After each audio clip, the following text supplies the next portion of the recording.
Over the years, I have started to recognize these patterns in my own content, and it drove me to figure out how do I shift this so that I can tell my stories, I can be transparent with people, I can even be a little vulnerable at times, and I can do this and still not get the, oh, I'm so sorry for you, or things are going to get better, or here's what you need to do now, this is my suggestion. I want to be able to share those stories without getting those kinds of comments from people, because I was getting them all the time, and it was really starting to get under my skin. Like, it was really starting to stress me out that people kept telling me what to do. Like, they weren't getting it. They were misunderstanding my intent for sharing this story. And so my obsession with understanding that led me to realize that there was some tweaks that I could make in how I share my stories so that people no longer saw it that way. And once I started making those tweaks in my content, I could not I could not unsee it. Every time I would see people's stories or their content, and I would hear them talking about it, and I would look at the comments and I would see a bunch of, it's okay, girl, you got this, don't worry. I was able to see where they needed to shift, or what needed to shift in their content so that they were no longer getting those kinds of comments from people, especially if their story was meant to connect with people and to relate to them.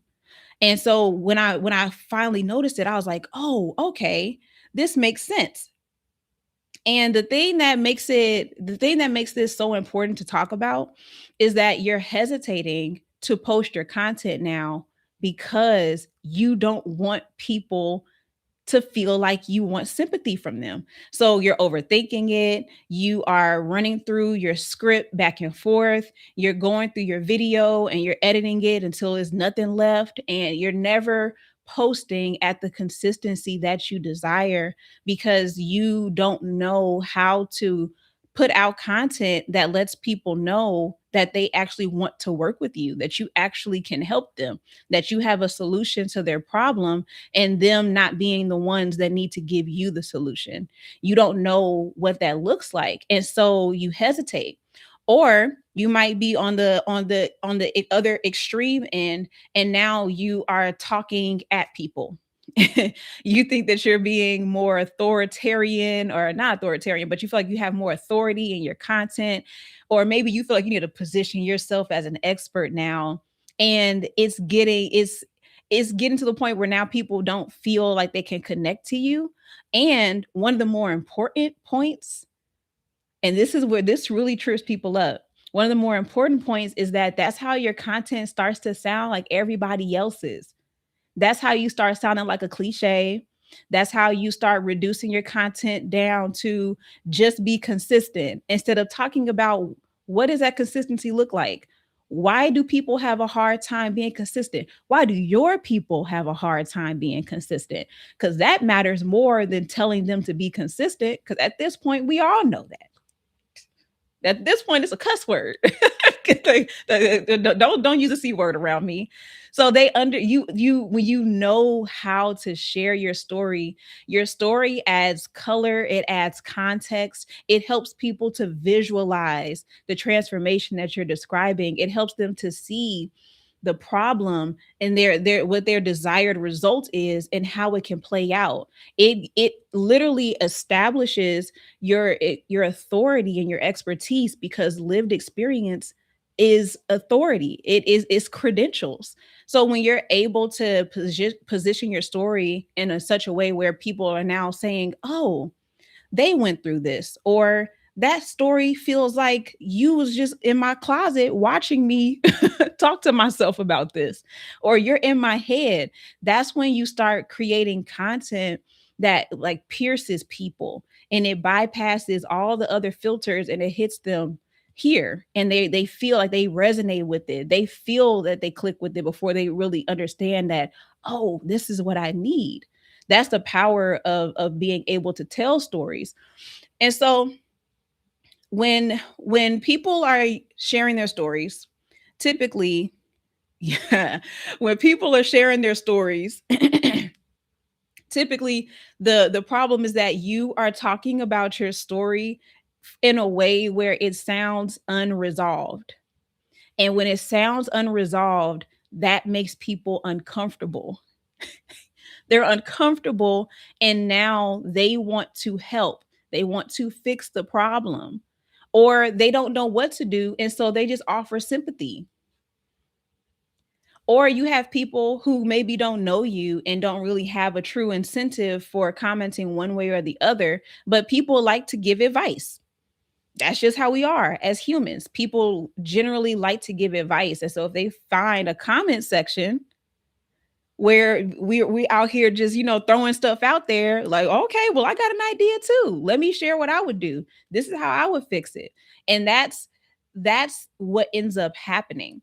And so when you can identify what that shift is and what needs to be altered, how to structure the story in a way where it is relatable, it adds color, it adds context, and then it positions you as the person who can solve the problem that you just described, right? There's a whole framework, a whole flow that I have finally mapped out. It was like bugging me. I had to figure out how can I outline this and give people a loose structure to follow where they're able to create and formulate their ideas in such a way where they can flow with it. It makes sense. The story is still there. And then it really adds the context that people need to then trust you as the person who can solve their problems.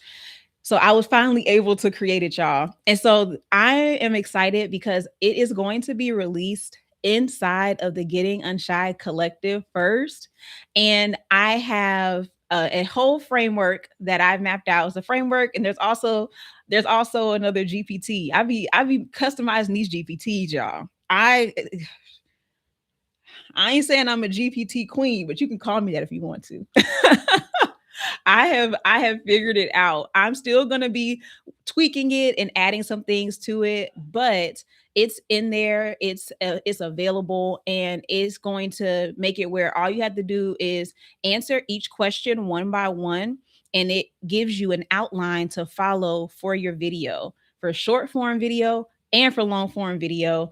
It's all there, and I'm opening it up to the Getting Unshy Collective first. And it's a place where you have guidance, you have the structure to follow, to monetize your creativity. The goal within there is to have your offers created, designed. And my goal, most people get there in about 3 months, but you have a full 6 months to not only have a solid concept, but space to market this, to refine it, and to understand your voice and the way that you are designed, and to give you a space where you can actually stay consistent.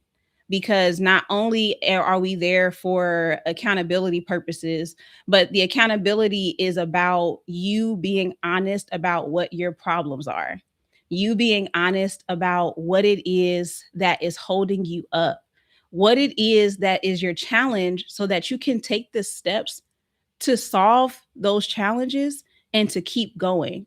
So many times, entrepreneurs, whether they are in the very beginning or whether they're pivoting, they lose momentum because once the results don't look like what they think, or they're not able to identify what's working, even if it's a small sign or something very simple, they don't realize that what you're doing is actually working. It just needs time. Or sometimes if the context of this video is relevant to you, you've been showing up and doing the work. You've just been structuring your content incorrectly. That's it. You've just been saying things in the wrong order. So imagine what could switch for you if you were able to identify, oh, I can still share my story, but I can do it this way. Not only do you have structure when you need it, you have the picking up of the pace. We got the challenges going on in there. We have the things that when you need that sprint to get some work done, you got it. But then you also have space to explore and allow whatever your journey to look like to unfold because everybody's going to be coming in at different levels. It's got this structure and it's got the flexibility at the same time. We also have Kayla the Angel on all social media platforms. She's the resident guide inside of the collective. If you don't know her, she does affirmations, and her affirmations are they are literally, it's almost like she's telling the future. Like her affirmations actually come true. Like she put some action behind them affirmations. She's also a joy influencer, and she just has this personality that is bubbly, that is bright, that makes you feel like there's good even when things might be crumbling around you. It just brings joy, it brings comfort. She brings this warmth that I felt the collective needed, and she has a very deep understanding when it comes to the getting unshy process because she's been through the collective before. So I got some alum in there. So she's just like the embodiment of getting unshy. I tell her that all the time. I'm always like gushing over her. I'm just so proud of her. And so she's going to be inside of there as well to give you that guidance, that support, and that space to be creative and to feel seen and to also be challenged to keep going.